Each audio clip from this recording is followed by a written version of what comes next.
Hello students, आज हम कुछ इम्पोर्टेंट टर्म्स एंड फॉर्मूलेस करेंगे क्लास 10th के। अब आपका परसों एग्ज़ाम है साइंस का, तो बच्चों ने कहा कि मैम सारे फॉर्मूलेस कोशिश कीजिए कि आप एक में करके डाल दीजिए, तो वही मैंने यहाँ पे दिए हैं। अब यहाँ पे इम्पोर्टेंट टर्म्स देख लेते हैं। इलेक्ट्रिक चार्ज को हम क्यू कहते हैं, क्यू से डिनोट करते हैं और उसकी एसआई यूनिट कूलम होती है। इलेक्ट्रिक करंट की बात करें तो आई से डिनोट करते हैं और एसआई यूनिट उसकी एम्पियर रहती है ए। एंड पोटेंशियल डिफरेंस या वोल्टेज की बात करें V, जिसको हम ऐसा यूनिट वोल्ट होती है, और 1 V = 1 जूल/कूलम होता है, जो कि हमें मालूम है। ये V = W/Q। ठीक है। अब रेजिस्टेंस बोले तो R से डिनोट करते हैं और उसका ऐसा यूनिट कूलम होता है। और रेजिस्टिविटी रो होती है उसका सिंबल, और ऐसा यूनिट ओम मीटर होता है। और heat generated due to the current H, जिसका ऐसा यूनिट जूल होता है। H को हम W या E से भी डिनोट कर सकते हैं। I = Q/T, और इसी से हम Q भी निकाल सकते हैं कि I × T। Q का एक और फॉर्मूला होता है कि Q = Ne। V दूसरा V की वोल्ट हमें निकालना हो तो हो जाता है W/Q। और ये आपका ओम्स लॉ आ गया। V is directly proportional to I। V is = अगर हम डायरेक्टली प्रोपोर्शन का साइन हटाएंगे तो हमें R मिल जाएगा, तो V = IR हो गया। इसी से हम I भी निकाल सकते हैं। V/R आ गया, R निकाल सकते हैं, V/I आ गया। एक ही फॉर्मूले से हमारे को 3 फॉर्मूले मिल गए हैं। अब 1 ओम की बात करें तो आपका 1 वोल्ट/एम्पियर आ गया। ये रेजिस्टेंस का आपका जो है ओम रहता है ऐसा यूनिट, और ये वोल्ट आपका आ गया, और 1 एम्पियर। इसी से आप जो है डेफिनेशन भी लिख सकते हो 1 ओम्स की।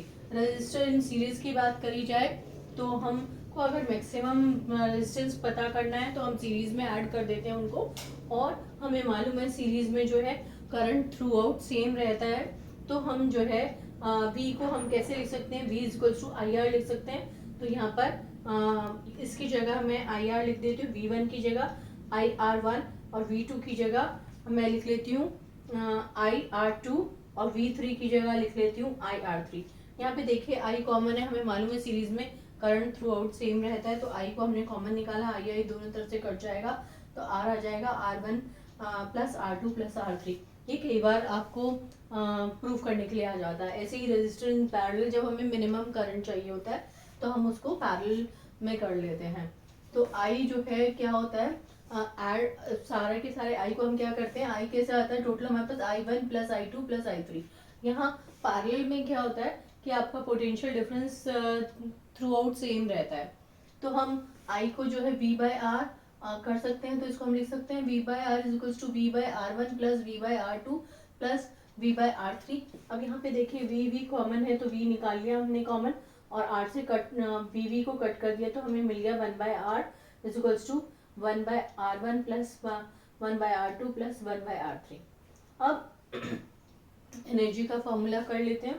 तो ये एनर्जी को हम हीट भी कर सकते हैं और वर्क भी ले सकते हैं। तो हमारा E आ गया P × पावर × टाइम, और ये इंपॉर्टेंट फॉर्मूला है H = VIT। इसको याद कर लीजिए, इससे आपके सारे बहुत सारे फॉर्मूले बन जाते हैं।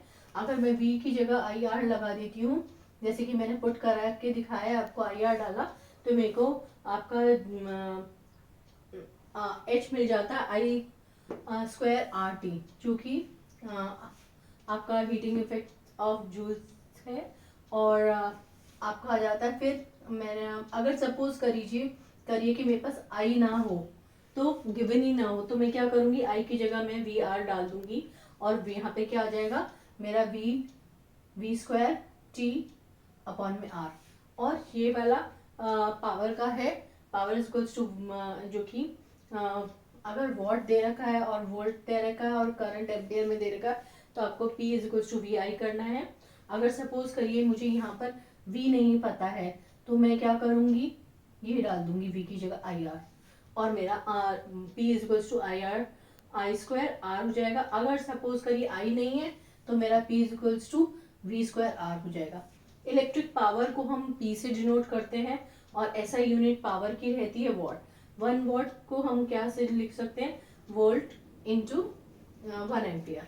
कमर्शियल यूनिट इलेक्ट्रिक एनर्जी की है किलोवाट आवर KWH।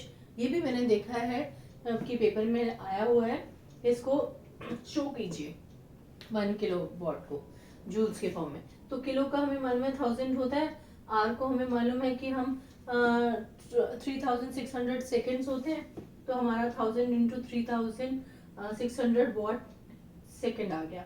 अभी कितने जीरोस हैं यहाँ पे, 1 2 3 4 5 और डेसिमल हम मुझे यहाँ पे लेके आना है, तो मैंने मूव करा उसको 6 प्लेसेस पे, तो 3.6 इंटू 10 की पावर 6 जूल्स आ गया।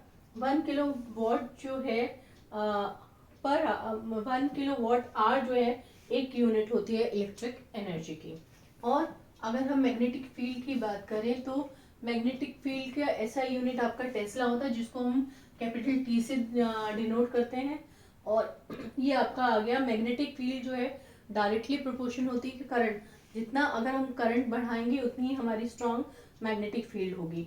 और मैग्नेटिक फील्ड जो है डायरेक्टली प्रोपोर्शन है आपके नंबर ऑफ टर्न से भी, जितने कितने नंबर ऑफ टर्न्स कॉइल में है। अगर जितने ज्यादा नंबर ऑफ टर्न कॉइल में होंगे उतनी ही ज्यादा स्ट्रॉन्ग आपकी मैग्नेटिक फील्ड है। तो हम टर्न्स बढ़ा कर कॉइल में हम जो है मैग्नेटिक फील्ड को बढ़ा सकते हैं।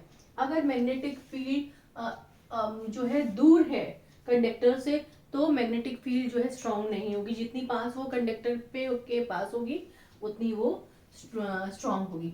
तो मैग्नेटिक फील्ड को हम क्या कह सकते हैं, वो इनवर्सली प्रोपोर्शन है किससे, डिस्टेंस ऑफ द कंडक्टर से। ठीक है, अब ऑब्जेक्ट को अगर हम, ये लाइट का आ गया है, अगर ऑब्जेक्ट डिस्टेंस को हम यू से दिखाते हैं, और वो हमेशा जो है ऑब्जेक्ट डिस्टेंस नेगेटिव में ही होता है, ये हमने आपको याद करके रख लेना है। और फोकल लेंथ जो है कॉन्केव मिरर की वो भी नेगेटिव होती है। अगर focal length of convex mirror या लेंस, जहाँ पे भी कॉन्वेक्स आ गया, ये कट ऐसे एक्स हो रहा है ना, तो ये समझ लीजिए कि मुझे जो है पॉजिटिव लेना है फोकल लेंथ को, चाहे वो लेंस हो चाहे वो मिरर हो, तो आपको पॉजिटिव लेना है। मिरर का फॉर्मूला याद करिए, पता नहीं क्यों ये छोटा सा फॉर्मूला है, बहुत इजी फॉर्मूला है, इसको भी गलत कर रहे हैं। 1/f is equal to 1/v plus 1/u, इसको याद कीजिए, कुछ चेंज नहीं करना है, सिर्फ साइन चेंज करना है, लेंस में माइनस, इस 1/v को पहले ही लिखना है, 1/f is equal to 1/v minus 1/u, ये आपका लेंस का फॉर्मूला हो गया। अगर मैग्निफिकेशन ऑफ स्फेरिकल मिरर की बात की जाए तो उसको हम दो तरीके से पता कर सकते हैं। अगर हम मुझे हाइट दे रखी है